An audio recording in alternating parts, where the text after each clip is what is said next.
സാഹചര്യം ഒന്ന് മറ്റൊന്നിനോട് ഒരിക്കലും പൊരുത്തപ്പെടാത്ത രീതിയിൽ വ്യത്യസ്തമായി നിലനിൽക്കുന്നു നമ്മുടെ ചുറ്റിലും. ഈ വിഷം അങ്ങനെയാണ്. അപ്പോൾ എന്നിൽ നിന്നും നാനാതരത്തിലുള്ള ചരാചരങ്ങൾ ഈ പ്രപഞ്ചത്തിൽ നിലനിൽക്കുന്നു. ഒന്ന് പ്രധാനമായി ഞാനാണ്, ജീവൻ. അപ്പോൾ ഈ ജഗത്തിലാണ് ഞാൻ നിലനിൽക്കുന്നത്. മൂന്ന്, ഇങ്ങനെയൊക്കെ ഈ ജഗത്തിനെ കുറിച്ചൊക്കെ ചിന്തിക്കുന്നു ഈ ജീവൻ. അപ്പോൾ ഞാൻ ആരാണ്? ഇവിടെ ഈ ജഗത്തിലെ ഓരോ കാര്യങ്ങളും അനുനിമിഷവും ഒരു പ്രത്യേക നിയമവ്യവസ്ഥിതി പോലെയാണ് നടന്നുകൊണ്ടിരിക്കുന്നത്, ഓരോ നിമിഷവും. അപ്പോൾ ഇവിടെ ഒരു നിയമവ്യവസ്ഥിതി പാലിക്കപ്പെടുന്നുണ്ട്, പക്ഷെ നമുക്ക് ഗോചരമല്ല. ഈ ഗോചരമല്ലാത്ത ഈ നിയമവ്യവസ്ഥിതി ഇങ്ങനെ നടന്ന് മുന്നോട്ട് പോയിക്കൊണ്ടിരിക്കുന്നു. അങ്ങനെ ചിന്തിക്കുന്ന സമയത്ത് ഈ നിയമവ്യവസ്ഥിതിക്ക് ഒരു നിയാമകൻ ഉണ്ടായിരിക്കും. ഒരു നിയാമകനുടെയാണ് ഒരു നിയമവ്യവസ്ഥിതി നടപ്പിലാക്കുന്നത്. അപ്പോൾ അങ്ങനെ ഒരു നിയാമകനുണ്ടോ, ആരോ എന്നുള്ള അന്വേഷണം. ഇതാണ് ആദ്യത്തെ 3 ഭാഗങ്ങളിൽ വരുന്നത്: ജീവൻ, ജഗത്ത്, ഈശ്വരൻ. ഒരു വ്യക്തിയെ സംബന്ധിച്ച്, ഒരു ജീവനെ സംബന്ധിച്ച് ആ ജീവന്റെ പരമപ്രധാനമായ ലക്ഷ്യം പുരുഷാർത്ഥങ്ങൾ നേടൽ. ആ ജീവൻ അതിനുവേണ്ടി തൻ്റെ ജീവിതത്തെ ധർമ്മത്തിൻ്റെ അടിസ്ഥാനത്തിൽ ക്രമീകരിക്കേണ്ടതായിട്ടുണ്ട്. ഈ ധർമ്മബോധം നമുക്ക് ലഭ്യമാകുന്നത് പ്രധാനമായും ഗുരുപരമ്പരകളിലൂടെയും സ്വാധ്യായത്തിലൂടെയുമാണ്. 2 സ്വാധ്യായങ്ങൾ. അപ്പോൾ ധർമ്മം, സ്വാധ്യായം, മുക്തി, ജീവൻ, ജഗത്ത്, ഈശ്വരൻ, ഈ 6 കാര്യങ്ങൾ പ്രതിപാദിക്കുന്ന ഗ്രന്ഥമാണ് ഭാരതീയ ഋഷി പരമ്പരകൾ ശാസ്ത്രം എന്ന് പറഞ്ഞുകൊണ്ട് വിവക്ഷിക്കുന്നത്.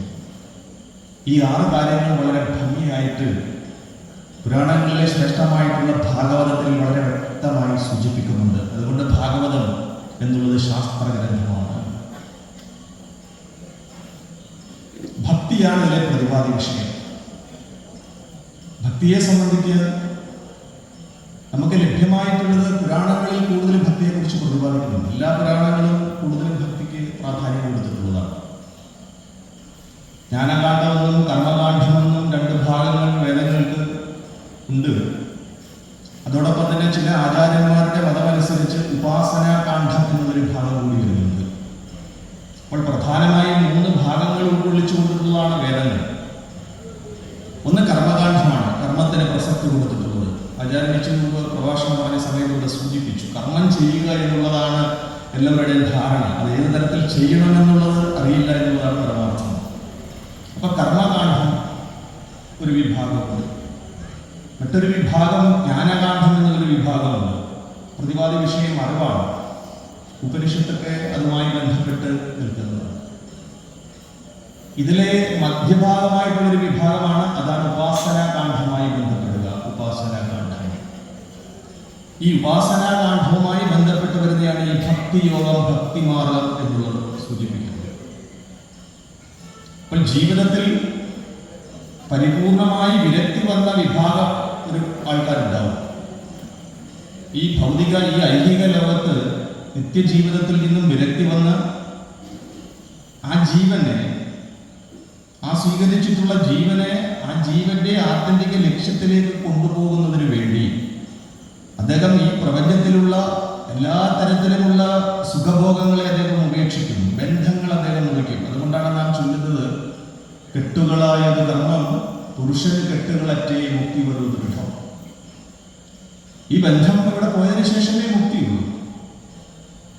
കെട്ടുകളായത് കർമ്മം പുരുഷന് കെട്ടുകളറ്റേ മുക്തി വരൂ ദൃഢം. അപ്പോൾ ഈ സ്ത്രീകളൊക്കെ ചിരിക്കുമായിരിക്കും, പുരുഷന്റെ കാര്യമാണ് അവിടെ പറയുന്നത്. അതല്ല, പുരത്തിൽ വസിക്കുന്നതാണ് പുരുഷൻ. നമ്മൾ ഈ സാധാരണ പുരുഷൻ സ്ത്രീ എന്നുള്ള പദമൊക്കെ ഏതെങ്കിലും അപേക്ഷാ ഫോമത്തിലൊക്കെ ഉണ്ടാവും. പുരത്തിൽ വസിക്കുന്നവനാണ് പുരുഷൻ. പുരം എന്ന് പറഞ്ഞാൽ ശരീരം. നവദ്വാരേ പുരേ ദേഹി ഭഗവത്ഗീത. പുരം ഏകാദശ ദാനം കഠോപനിഷത്ത്. അപ്പോൾ പുരത്തിൽ വസിക്കുന്നവനാണ് പുരുഷൻ. പുരത്തിൽ ആരാണ് വസിക്കുക? ശരീരത്തിൽ ജീവൻ. അപ്പൊ ജീവനാണ് അവിടുത്തെ പ്രതിപാദ്യ വിഷയം. അപ്പോൾ സൂചിപ്പിച്ചുകൊണ്ട് വരുന്നത്, നാം പറയുന്ന പുരുഷൻ സ്ത്രീ എന്നുള്ള ലൗകികപരമായി പറയുന്ന കാര്യങ്ങളല്ല ഈ പുരുഷൻ എന്നുള്ള വാക്കുകളുടെ അർത്ഥമാക്കുന്നത്. അപ്പോൾ ഒരു ജീവന് ആ ജീവന്റെ ആത്യന്തികമായ ലക്ഷ്യം ഈ പുരുഷാർത്ഥം നേടൽ, ആ നേടൽ അത് കരസ്ഥമാക്കുവാൻ വേണ്ടി ഇവിടെയുള്ള ബന്ധങ്ങൾ അദ്ദേഹം വിച്ഛേദിക്കും. അങ്ങനെ എല്ലാ തരത്തിലുമുള്ള സംഘങ്ങൾ ഉപേക്ഷിച്ചിട്ട് പോകുന്ന ആൾക്കാരാണ് ഈ ജ്ഞാനകാന്ഡവുമായി മുന്നോട്ട് പോകുന്നത്. അങ്ങനെയുള്ള സംഘങ്ങൾ ഉപേക്ഷിക്കുന്നതുകൊണ്ടാണ് സംന്യാസം, സമ്യമാകുമെണ്ണം നശിക്കുന്നവൻ, അതാണ് സന്യാസി. സമ്യമാകുക എന്ന് പറഞ്ഞാൽ വീണ്ടും വണ്ണം.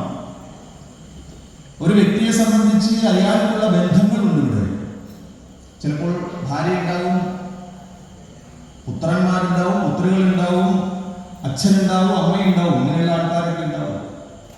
അപ്പോൾ അവരെയൊക്കെ ഉപേക്ഷിച്ച്, അവരെയൊക്കെ നോക്കാൻ ബുദ്ധിമുട്ടുള്ളത് കൊണ്ട് അവരെയൊക്കെ ഉപേക്ഷിച്ചുകൊണ്ട് ഒരു വൈതാരക പ്രതീകനെ പോലെ കപട സന്യാസി, ഒരു കപട സന്യാസിയെ പോലെ സ്വീകരിക്കുന്നതല്ല സന്യാസം. പിന്നെന്താണ്? തൻ്റെ ഉത്തരവാദിത്തങ്ങൾ, തൻ്റെ കർമ്മങ്ങൾ അനുഷ്ഠിച്ചുകൊണ്ട് വീണ്ടും വിധം ചെയ്തുകൊണ്ട് ഈ ഇഹലോകങ്ങളിലുള്ള ബന്ധത്തെ പൂർണ്ണമായും ഉപേക്ഷിച്ചിട്ടുള്ള യാത്രയാണ് സന്യാസം. അതുകൊണ്ടാണ് സമ്യമാകുമെണ്ണം നശിക്കുക എന്ന് സൂചിപ്പിക്കുന്നത്. വീണ്ടും വിധമാണ് ഉപേക്ഷിക്കപ്പെടുക. അങ്ങനെയുള്ള ആൾക്കാർക്കാണ് ഈ ജ്ഞാനകാന്ഡം എന്നുള്ളൊരു വിഭാഗം ഉണ്ടാക്കി വെച്ചിട്ടുള്ളത്. കർമ്മകാന്ഡത്തിലെ ആൾക്കാർ വിചാരിക്കുന്നത് കർമ്മങ്ങൾ അനുഷ്ഠിച്ചു കഴിഞ്ഞാൽ സ്വർഗം പോലെയുള്ള കാര്യങ്ങളിൽ നമുക്ക് എത്തപ്പെടാൻ സാധിക്കും. സ്വർഗങ്ങളിൽ സുഖലോലുപതയാണ്.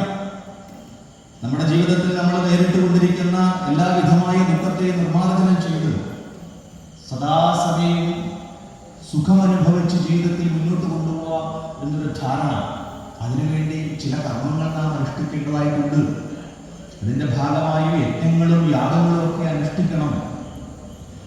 ക്ഷേത്ര സന്ദർശനവും ക്ഷേത്രവുമായി ബന്ധപ്പെട്ടിട്ടുള്ള പൂജാതി കർമ്മങ്ങളിലെല്ലാം നാം പങ്കെടുക്കണം.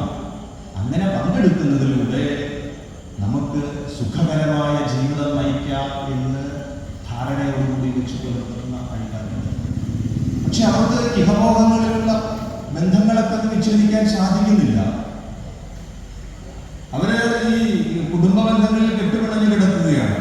അപ്പൊ അങ്ങനെയുള്ള ആൾക്കാരോട് ഭഗവാന്റെ തത്വങ്ങൾ പറഞ്ഞാൽ കേൾക്കില്ല, അവർക്കിത് മനസ്സിലാകുകയില്ല.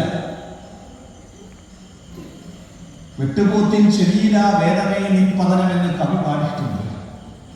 ആരുടെ ചെവിയിലാണ് വേദബോധില്ല? വെട്ടുപോത്തിൻ ചെവിയില വേദമേ നിൻ പതനം. അപ്പോൾ ഈ വേദതത്വങ്ങളൊക്കെ അവരോട് പറഞ്ഞിട്ട് വലിയ വിശേഷമില്ല. അവർക്കിത് ഉൾക്കൊള്ളുവാൻ സാധിക്കില്ല എന്നുള്ളതാണ് എൻ്റെ പരമാർത്ഥം. പക്ഷെ അവർ കർമ്മഠന്മാരാണ്. കർമ്മത്തിന് പ്രസക്തി കൊണ്ട് ജീവിതത്തെ മുന്നോട്ട് കൊണ്ടുപോകാൻ അവർ ശ്രമിക്കുന്നു. വളരെ ഗംഭീരമായിട്ട് നമ്മുടെ ഭാഷാപിതാവ് ഭരണാവതരത്തിൽ നിന്നുള്ള ഒന്നാന്തരം വേദാന്ത കൃതിയിലൂടെ നമ്മളോട് സൂചിപ്പിച്ചു. അദ്ദേഹം പറയുന്നത് ഇതാണ്: ബന്ധുക്കളർത്ത ഗൃഹപുത്രാദി ജാലമതിൽ ബന്ധിച്ചവരുലകിൽ നിൻ തത്വമൊക്കെയും ഇത് അന്ധന് കാട്ടിയൊരു കണ്ണാടി പോലെ വരുന്നു. എന്താണ് ഭഗവാന്റെ തത്വങ്ങളൊക്കെ നമുക്ക് സ്വീകരിക്കാൻ പറ്റാതെ പോകുന്നത്? എന്റെ മറുപടി ഇതാണ്: ബന്ധുക്കൾ അർത്ഥഗൃഹപുത്രാദി ജാലമതിൽ ബന്ധിച്ചവന് ഉലകിൽ നിൻ തത്വമൊക്കെയും ഇതൊരു അന്ധന് കാട്ടിയൊരു കണ്ണാടി. കണ്ണ് കാണാത്തവന്റെ മുന്നിൽ കണ്ണാടി കൊണ്ടുവച്ചാൽ എന്താണ് പറയുക? ബന്ധുക്കൾ അർത്ഥ ഗൃഹ പുത്രാദി ജാലമതിൽ. അപ്പൊ ബന്ധുജനങ്ങൾ, അർത്ഥം, സമ്പത്ത്. സമ്പത്ത് എന്ന് പറയുമ്പോൾ മക്കൾ സമ്പത്താണ്. രക്ഷാകർത്താക്കളെ സംബന്ധിച്ച് പുത്രന്മാരും പുത്രികളും സമ്പത്താണ്, ശ്രേഷ്ഠമായ സമ്പത്താണത്. പിന്നെ ഈ സമ്പത്തിന് മൂല്യമുണ്ടോ ഇല്ലെന്ന് അറിയുന്നത് ജീവിതത്തിലേക്ക് വരുമ്പോഴാണ്. അത് വേറെ വിഷയം. പക്ഷെ ഒരു രക്ഷാകർത്താവിനെ സംബന്ധിച്ച് അവരുടെ പുത്രൻ പുത്രികൾ എല്ലാം സമ്പത്താണ്. അപ്പൊ ബന്ധുക്കൾ, അർത്ഥ ഗൃഹ, ഭവനം, വീട്, വീട്ടുവാനുള്ള ഇടം, വീട്, ധാരാളം കാര്യങ്ങൾ വീട്ടുവാനുണ്ടവിടെ. അതുകൊണ്ടാണ് വീടെന്ന് പറയുക. അപ്പോൾ ബന്ധുക്കൾ അർത്ഥ ഗൃഹ പുത്രാദിജാലമതിൽ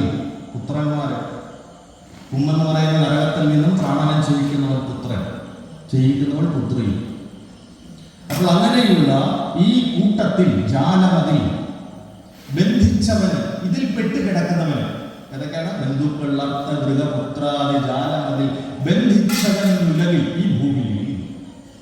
അപ്പോൾ നമ്മുടെ ജീവിതം നിത്യം ഇങ്ങനെയുള്ള കാര്യങ്ങളിൽ ബന്ധിച്ചു നിൽക്കുന്നവര് നിൻ തത്വമൊക്കെയും ഭഗവാന്റെ തത്വങ്ങളൊക്കെ അന്ധന് കാട്ടിയ ഒരു കണ്ണാടി പോലെ, കണ്ണ് കാണാത്ത ഒരാളുടെ മുന്നിൽ നാം കണ്ണാടി വെച്ച് കൊടുത്ത് അദ്ദേഹത്തിൻ്റെ തന്നെ മുഖം ഒന്ന് നോക്കുവാൻ പറഞ്ഞാൽ എന്താണ് അവസ്ഥ? അതുകൊണ്ട് അങ്ങയുടെ ഈ തത്വം, അങ്ങ് ആവിഷ്കരിച്ച ഈ ജീവിതത്തിൻ്റെ പരിപൂർണത സാമാന്യ ജനത്തിൽ ഉൾക്കൊള്ളുവാൻ സാധിക്കില്ല. അവരേതെങ്കിലും കർമ്മ കാര്യങ്ങളുമായി ബന്ധപ്പെട്ട് ജീവിതത്തെ മുന്നോട്ട് കൊണ്ടുപോകാൻ അവർ പരിശ്രമിക്കും. അങ്ങനെയാണ് അവരുടെ ജീവിത രീതി. ഒരു കർമ്മഠന്മാരാണ്. അവർ കരുതുന്നത് അവർ കർമ്മയോഗം അനുഷ്ഠിക്കുന്നു എന്നാണ്. പക്ഷെ ഒരു കർമ്മഠന്മാരാണ്. കർമ്മമെന്നുള്ള വലിയ ഒരു പടുകുഴിയിൽ വീണ് കിടക്കുന്ന ആൾക്കാരാണ്. അവർ വിചാരിക്കുന്നു ഈ ചെയ്യുന്ന